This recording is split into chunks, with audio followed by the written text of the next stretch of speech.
So this is my 100th film. I thought I'd mark the 100th film by seeing what you guys thought I should maybe do a film about. And there's been some great ideas.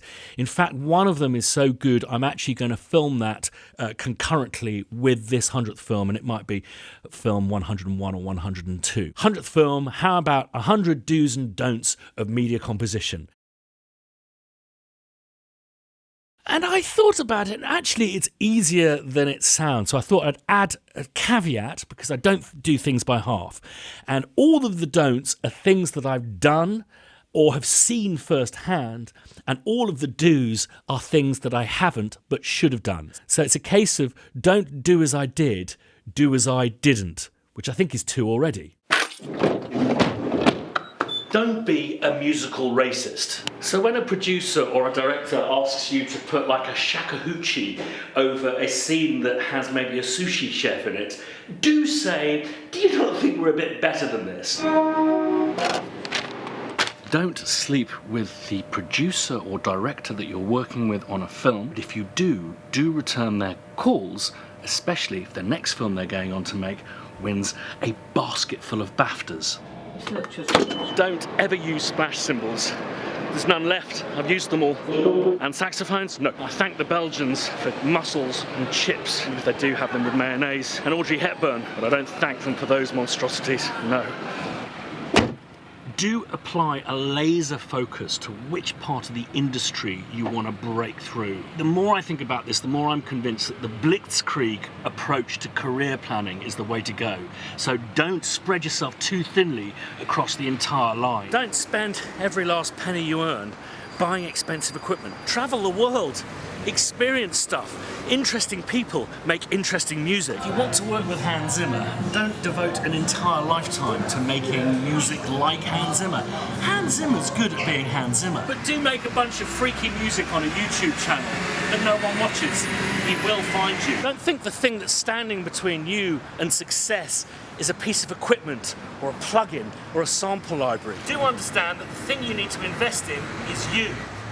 Learn Pro Tools. If you want to work with someone, just try calling them. But if they don't return your call, don't hassle them. Diarise 3 months' time, send them a cute picture of a kitten. And if a director fires you from a film, don't do his next one. But don't tell him to go fuck himself, because it's a small industry. Don't tell people that you wrote the score to, I don't know, The Green Card, especially when you're talking to people who represent the person who wrote the score for The Green Card. And if you did ghost a score for someone, your time will come. And when questioned exactly how much music did he or she write for that film that you ghosted the score on, say that every single note was blessed by their genius.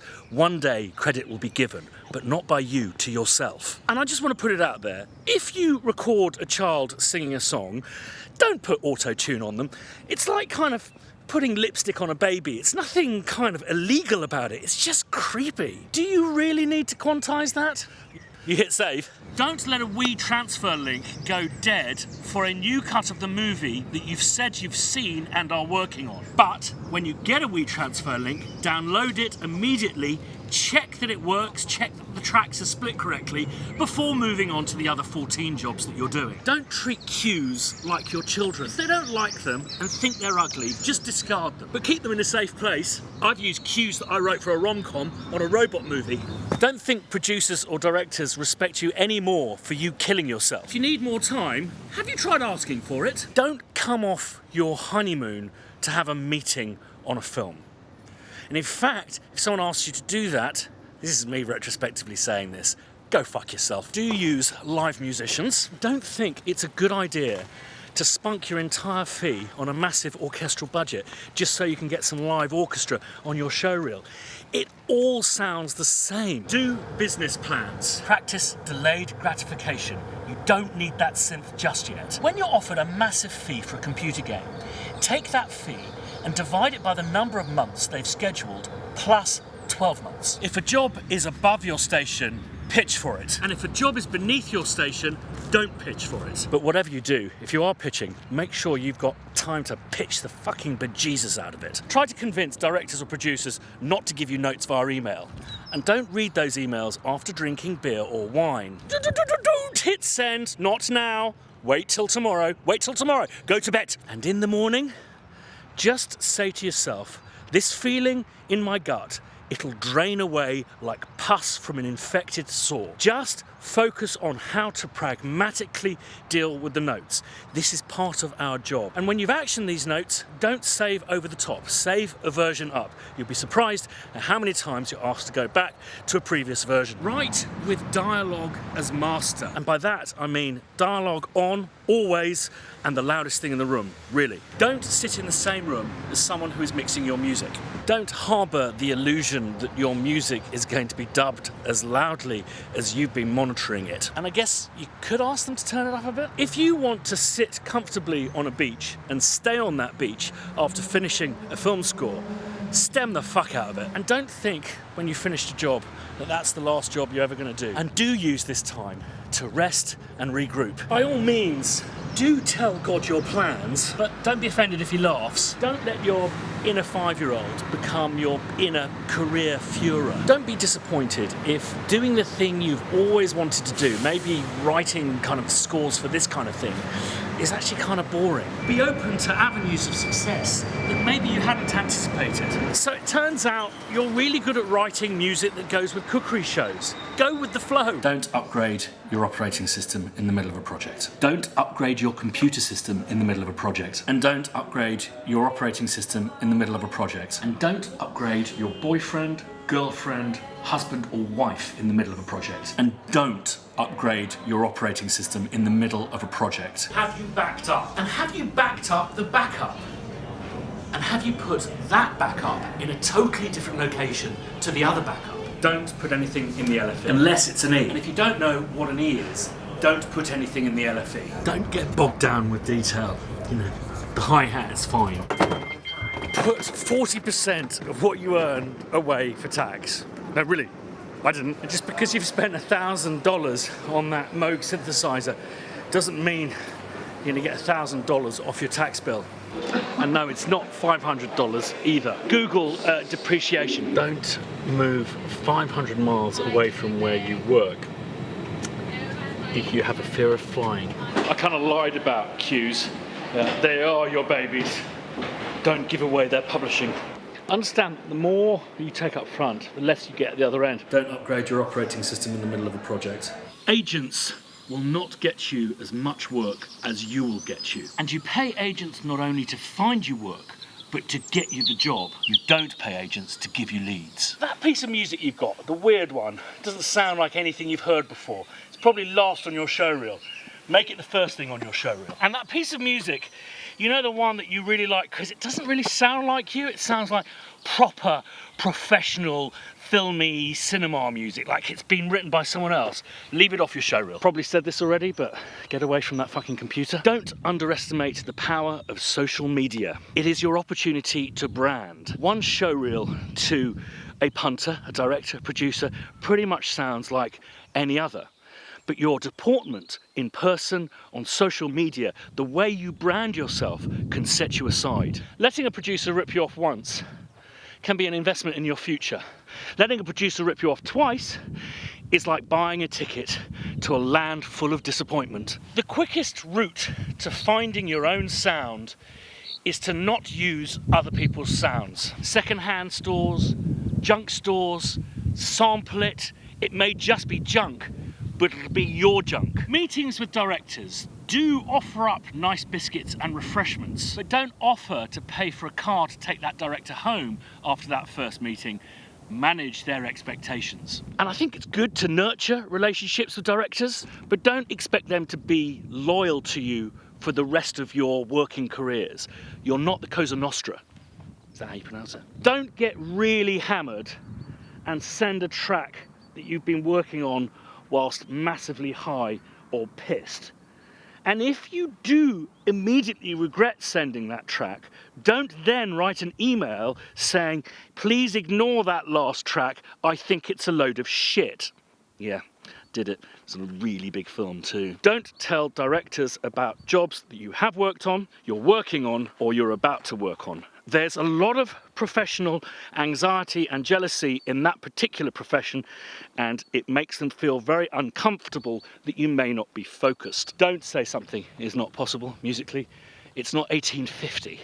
I think nothing will get you a bad name quicker than not treating your team with respect. You are the head of department. You are responsible not only for your actions, but for their actions. If they've fucked up and it fucks up the production, you have created an environment where that is possible. Music, we all understand, is one of the most powerful forms of human expression. And musicality, well, my definition of it, is when it is free-flowing, frictionless. So if you're struggling with something and you feel like you're in quicksand, I guarantee you 6 hours spent working through the night will not reap the most musical rewards. I would always recommend getting away from that fucking computer, snuzzling up against someone you love, and returning to it in the morning, because the solution may be as simple as just hitting a mute button on one of the tracks. For me, in my life anyway, I have never experienced a situation where the best solution to any problem is the most complicated solution. Never go legal. I really mean this.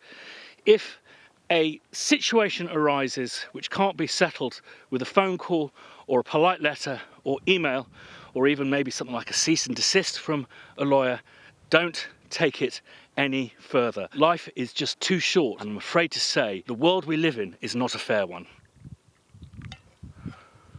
Immerse yourself in the good shit. If you don't have good taste in music, the arts, you can, to a certain degree, acquire it. And don't listen to fucking film music. So I hope this hasn't been too boring, and I hope you can hear me. It's a bit windy up here. I'll have to speak between gusts. I don't know if there were key take-homes from my career so far, the kind of key pointers, the key do's and don'ts. I would say overheads. Don't build up your overheads. They are the enemy of artistic freedom. So by living within your means, not too many assistants, not too much equipment, leases, rent, by living within your means, you will be afforded artistic freedoms that you will not know the value of until you lose them and it's too late. Artistically, I think there's one very simple rule, and that is be yourself, because everyone else is taken. But the most important thing is there will be a point at some point in your life where you will have overheads and dependents. And it's absolutely crucial that you are around to supply the needs of those.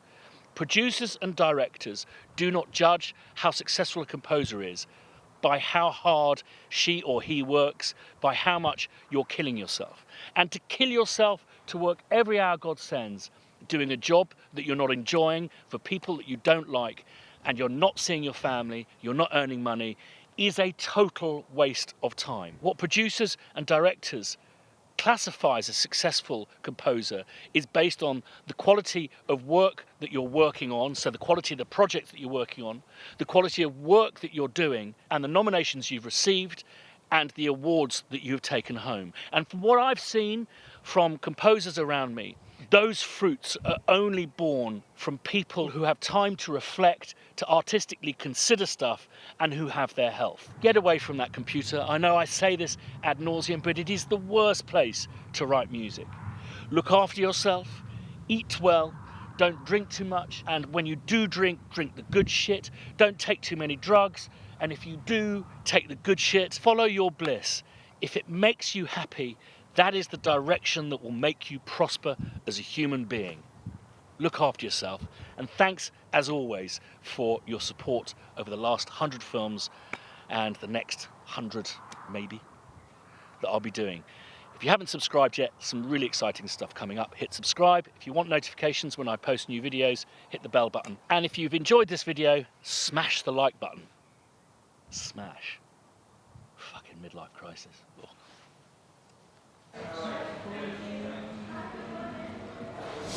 Don't upgrade your operating system in the middle of a project.